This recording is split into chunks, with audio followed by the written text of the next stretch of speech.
आज जो हम टॉपिक डिस्कस करने जा रहे हैं वो है सिंगल एंट्री। सिंगल एंट्री के क्वेश्चन आपको आई काम पार्ट 2 और बी काम पार्ट 1 की बुक में मिल जाएंगे। सिंगल एंट्री से मुराद ये है कि हम ट्रांजैक्शन के दो पहलुओं को रिकॉर्ड यानी डेबिट और क्रेडिट का रिकॉर्ड नहीं रखते हैं। सम टाइम रखते हैं, लेकिन मोस्टली सिंगल एंट्री के क्वेश्चन में आपको डेबिट और क्रेडिट का कंसेप्ट नहीं मिलेगा। तो जो आप क्वेश्चन कर रहे हैं उसमें मुझे डाटा गिवन है कैश साल के स्टार्ट में जो हमें दिया हुआ है वो 300 है और साल के एंड पे 800।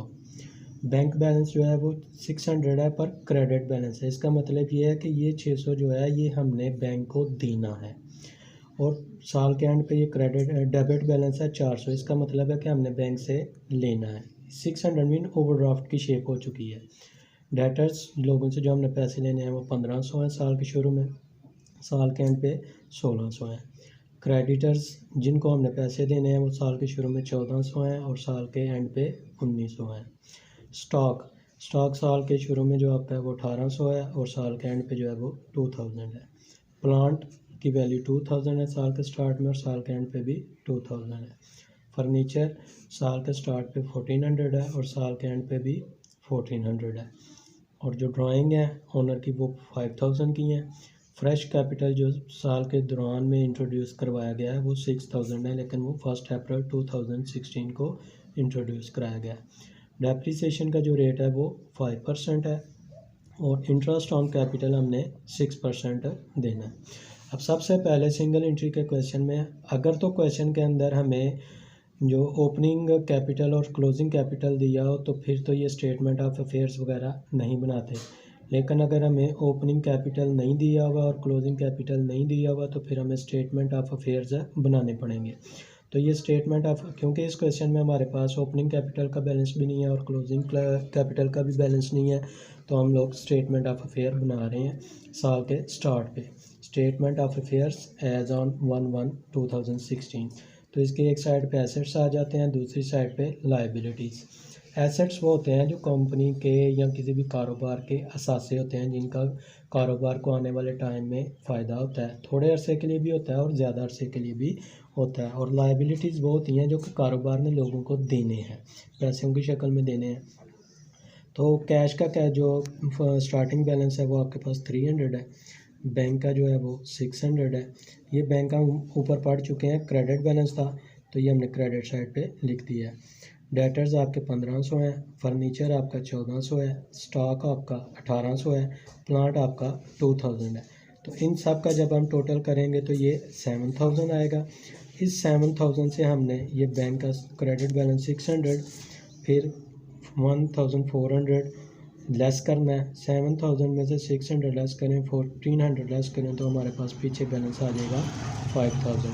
ये हमारा ओपनिंग कैपिटल का बैलेंस है, आ चुका है। अब हम क्लोजिंग कैपिटल का अमाउंट निकालेंगे तो उसके लिए हमें statement of affair as on 31/12/2016 बना रहे हैं।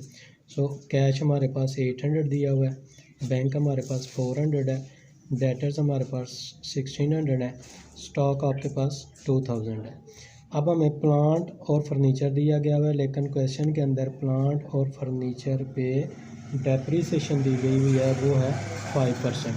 सो 2000 का जब हम 5% लेंगे तो वो कितना आएगा 100। 2000 में से 100 माइनस करें तो 1900 आ जाएगा। इसी तरह फर्नीचर की 1400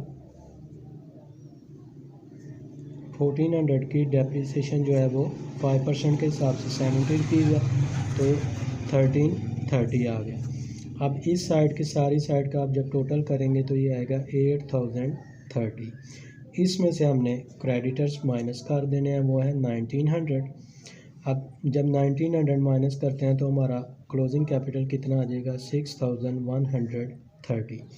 अब आपके पास ओपनिंग कैपिटल भी आ चुका है, क्लोजिंग कैपिटल भी आ चुका है।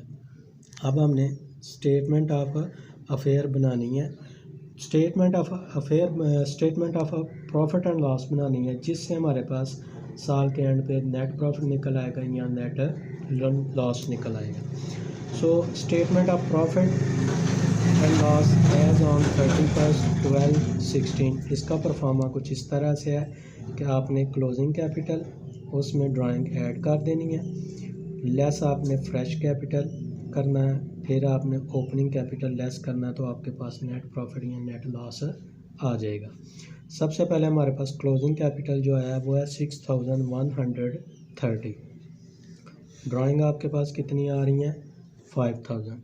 इन दोनों का हमने ऐड किया तो ये आ गया 11,130 11,130। इसमें हमने लेस करना है फ्रेश कैपिटल। फ्रेश कैपिटल वो होता है जो ओनर साल के दौरान या मिड साल में या किसी भी मंथ में जाके इंट्रोड्यूस करवाता है, तो वो फ्रेश कैपिटल आपका कितना है 6000 है। सो 11,000 में से जब हमने 6000 माइनस किया तो हमारे पास 5130 आया है। इसको हम एडजस्टेड कैपिटल का नाम देते हैं, यानी क्लोजिंग कैपिटल ड्राइंग में को ऐड करने के बाद जो अमाउंट आता है उसमें से आपने फ्रेश कैपिटल लेस करना है। फ्रेश कैपिटल लेस करेंगे तो आपके पास क्या आ जाएगा एडजस्टेड कैपिटल आ जाएगा। अब एडजस्टेड कैपिटल में से आपने ओपनिंग कैपिटल को क्या करना है लेस करना है। ओपनिंग कैपिटल हमारे पास कितना है 5000।